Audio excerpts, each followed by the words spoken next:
Bom, eu sou capitalista e acredito no lucro. O que a gente aprendeu com o capitalismo ao longo desses anos todos é que ele criou muita riqueza para a gente. Tá? Ele ajudou a gente a se desenvolver, mas se a gente olhar com mais cuidado, a gente também percebeu que ele está destruindo valor. Então isso, para a gente saber como é que a gente melhora, a gente precisa entender o que está acontecendo, por que a gente está destruindo valor com o sistema que a gente está usando hoje. Há uns 25 anos atrás, houve uma implosão de um outro sistema econômico e, do jeito que anda, parece que o capitalismo está indo na mesma direção. E a gente olha e fala, bom, vamos ficar sem opção? Como é que a gente vai ser? Qual vai ser o próximo movimento econômico, o sistema econômico? Então, para a gente entender o que está acontecendo, a gente precisa entrar na causa raiz, entender o que está acontecendo com esse sistema para tentar corrigir e criar uma forma nova de sistema econômico para a gente viver. Então, olhando um primeiro tema aqui, queimando no fogo do inferno, é a credibilidade das instituições. E as grandes empresas têm a credibilidade no nível mais baixo dos últimos anos. Isso é uma pesquisa do Ibope nos Estados Unidos. Tão baixa que é comparável com a credibilidade dos políticos, do Congresso. Não dá para ser pior que isso, né? Só uma referência, a credibilidade das instituições religiosas é um pouco mais alto, mas também está em declínio. Então, como se não bastasse o problema de credibilidade das instituições, a gente tem um problema que toda essa turma que está recebendo salário para trabalhar está com problema de engajamento. 20% dessa turma joga contra. São terroristas internos dentro da organização. 50% cumprem tabela.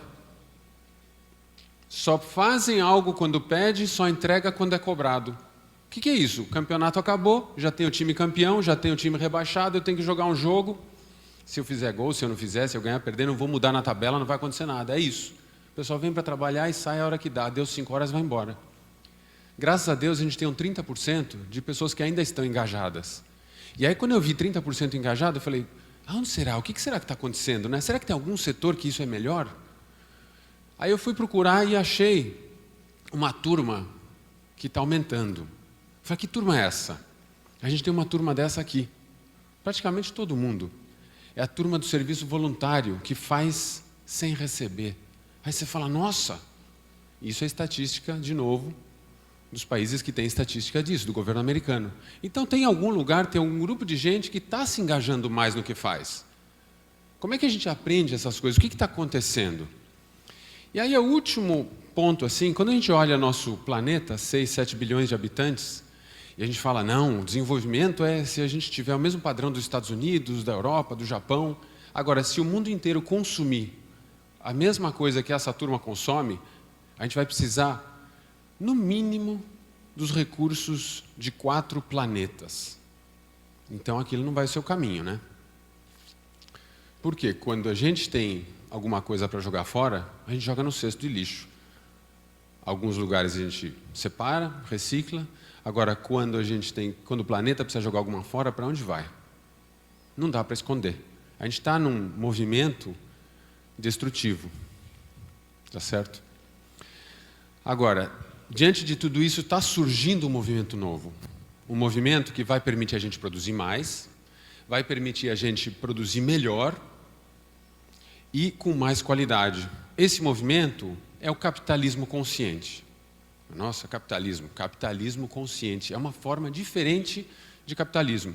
O que é essa forma diferente de capitalismo? Ela começa com um propósito maior. É um propósito diferente do lucro. O lucro passa a ser a consequência desse propósito. E outro tema importante neste movimento de capitalismo consciente é o conceito de stakeholder. O que é stakeholder? São os participantes. Numa empresa, o funcionário, o cliente, o fornecedor, a comunidade.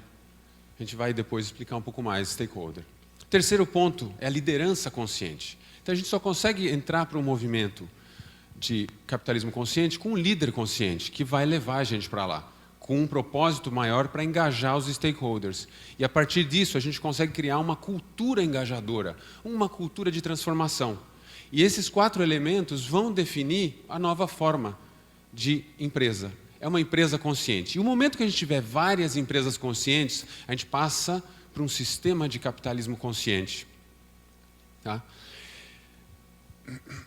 Então, para a gente ter clareza, a gente está num momento da vida da humanidade, a gente tem o maior nível de escolaridade que a humanidade já teve. A gente está mais conectado do que nunca estivemos conectados. A gente tem acesso à informação. Uma pessoa normal hoje tem acesso à informação, mais informação do que a pessoa mais rica 10 anos atrás. E o mais interessante, o fato da gente estar conectado, imaginar que 50 anos atrás a metade da população nunca tinha feito uma ligação telefônica, hoje a gente tem mais linhas telefônicas ativas do que habitantes no planeta. Isso mostra que a gente está num momento de transformação. E esse momento de transformação, a gente pode escolher ser protagonista, sair na frente, fazer a transformação ou esperar o próximo trem passar, ser um mero coadjuvante. Então esse é um momento de grande transformação da sociedade. Vamos ser protagonistas. Protagonistas de uma transformação do capitalismo, onde nós vamos começar a trabalhar com propósito, para engajar os stakeholders, engajar os participantes, os funcionários, os clientes, os fornecedores, engajar todo mundo com um líder que vai levar a gente nesse caminho e, através disso, criar essa cultura transformadora. Tá? Eu vou fazer um paralelo com relação ao trabalho que eu faço. Eu trabalho na cadeia produtiva de alimentos. Uma coisa bacana da cadeia produtiva de alimentos é que, da mesma forma que é um setor muito sensível, muito frágil, é um setor de muito poder. Por quê? Se a gente pensar, por que é tão poderoso? Porque o alimento é a maior rede social do mundo. Hoje o alimento agrega as pessoas para produzir, agrega as pessoas para preparar, agrega as pessoas para consumir. Inclusive, a maioria das celebrações tem alimento. Então, é uma coisa muito importante na vida nossa, o alimento. Então, o nosso trabalho era um trabalho de integração, criamos uma metodologia de integração da cadeia produtiva.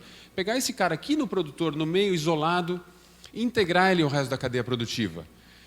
E o que esse trabalho gerou foi desde uma inclusão digital, porque a gente começou a chegar onde o Google não chegava, até uma melhora de renda, receita, aumentou o lucro de todo mundo participante nessa metodologia. Opa, lucro?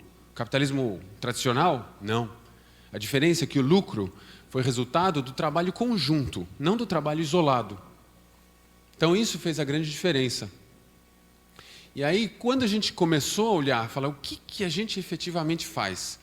Missão, visão, isso é uma coisa muito difícil de explicar quando você fala com o produtor. Então a gente chegou e falou, vamos criar uma crença. O que a gente acredita que a gente está fazendo? A gente está transformando a cadeia produtiva de alimentos. Como?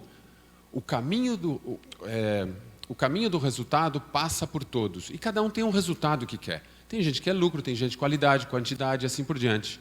E quando a gente fala para o produtor, a gente explicava, quando um pisa no tomate, todo mundo escorrega. Sai um anúncio que o tomate está contaminado, o que acontece no mercado? Ninguém mais compra tomate.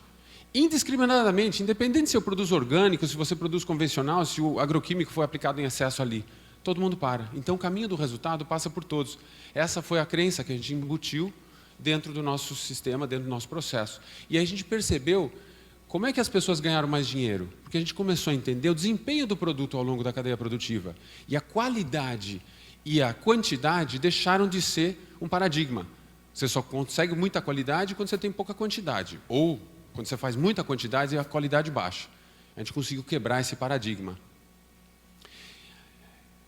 E esse paradigma, o que é? É o paradigma tradicional do capitalismo. Alguém vence, alguém perde. Alguém ganha, alguém perde.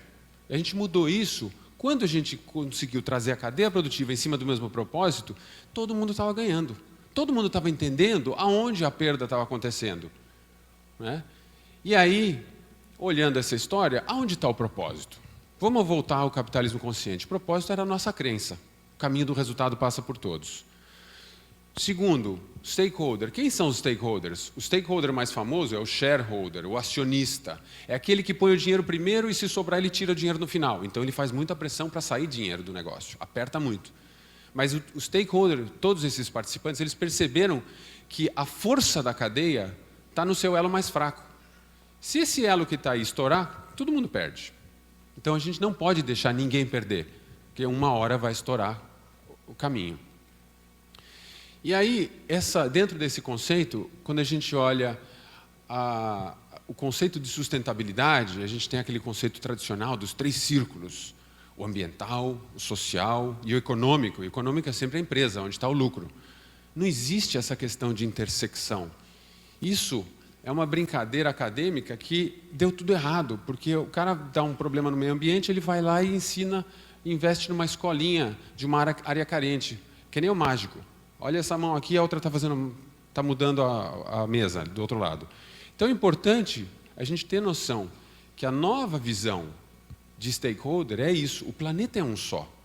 A gente não vai ter 4 para abastecer a nossa demanda, a gente só tem um planeta. A comunidade está inserida no nosso meio ambiente, no nosso planeta. E o mais importante, o negócio está inserido dentro da comunidade. O dia que a gente começar a olhar assim, a gente vai ter uma noção melhor de que aquilo lá não existe intersecção. Um está contido dentro do outro. Para dar uma última ilustrada, que é o impacto do coletivo, do stakeholder, isso aqui é um estádio olímpico. Aqui a gente tem 2 provas de 400 metros. Uma que a pessoa corre sozinha, e o recorde mundial é 43 segundos. Aí quando você põe 4 pessoas para correr de maneira coordenada, sincronizada, com o propósito de vencer, eles chegam a correr esse mesmo percurso em 36 segundos. Ou seja, fazer junto não vai mais longe, mas vai mais rápido também. Então, esse é o paradigma do stakeholder. A gente tem que trabalhar junto para conseguir melhores resultados. Então, o que a gente vive hoje, o paradigma do trade-off, acabou. Eu não posso ter uma coisa em detrimento da outra. A gente tem que aceitar que todo mundo tem que ganhar. A gente tem que criar um valor para todo mundo participar igual. Porque senão um dia essa cadeia vai quebrar. Tá? Então, essa corrida, qual a diferença dessa corrida? A linha de chegada é uma coisa finita, diferente do propósito. O propósito é infinito. E quando a gente fala em propósito, tem um propósito que eu acho que é sempre bem interessante, para ilustrar: organizar a informação do mundo e fazê-la disponível para todos. A cada minuto, cada segundo que passa, a gente tem mais informação, então isso nunca acaba. Isso é um tipo de propósito, é um propósito de servir. Propósitos que têm mais força são sempre os propósitos que estão aí para servir. Tá? E, voltando para o terceiro elemento, a gente falou de propósito, stakeholder, liderança. A liderança do capitalismo consciente não é um movimento revolucionário de baixo para cima. E por que isso? Porque alguém, na economia, numa empresa, detém o poder de decisão. Não é uma decisão de conselho, democrática. Alguém detém o poder de tomar a decisão do recurso, aonde vai ser empregado. Então, a liderança, o líder, tem um papel fundamental. O líder tem que ter um nível de consciência diferenciado. Quando a gente fala de líder, a gente sempre lembra de um discurso que ocorreu nessa praça nos Estados Unidos, na época dos direitos civis. E uma pessoa, numa época que telefone era precário, internet não existia, conseguiu reunir 250 mil pessoas para falar. Não que ele tinha um plano, uma coisa finita, vamos chegar aqui, vamos aqui. Eu tenho um sonho, I have a dream. Isso é um propósito. Isso faz força, isso engaja as pessoas. Tá certo? E aí, com tudo isso, a gente cria o que a gente tem aqui. Uma cultura transformadora. Um grupo de gente altamente engajada para atingir um objetivo desses. Quem é do Rio sabe, quem já passou numa escola de samba sabe o poder que isso tem. Quanto tempo as pessoas trabalham para um dia? Às vezes um desfile. Então isso é o poder de um propósito de transformar, criar uma cultura com esse poder todo. Tá certo? Então, dentro desse nosso universo, onde as instituições têm cada vez menos credibilidade, as pessoas não estão engajadas, tem pessoas terroristas nos trabalhos que são remunerados. Atividade não remunerada aumenta o engajamento, as pessoas estão mais interessadas no não remunerado, o nosso nível de consumo está fora da realidade. Esses são os problemas que a gente tem que virar. E é isso que o capitalismo consciente está aí para ajudar. Então, dentro deste movimento de capitalismo consciente, fazer o bem não é um bom negócio, é o melhor negócio. E para aqueles que são céticos, as empresas que se classificam neste modelo, as ações dessas empresas nos últimos 15 anos valorizaram 10 vezes mais do que as ações, a média do mercado. O que é isso? 15 anos, o mercado subiu 160% nos Estados Unidos. Essas empresas que têm essas características subiram 1.600%. É muita diferença. Para aqueles que não acreditam em propósito, acredita que o dinheiro assim vai render mais. Tá? Então, nós que vivemos hoje, temos a oportunidade de viver a vida mais significativa e impactante que um ser humano já teve a oportunidade de viver. Eu convido todos vocês a buscar propósito, trabalhar por propósito e se relacionar com negócios e empresas que têm propósito, para a gente criar este capitalismo consciente. Obrigado.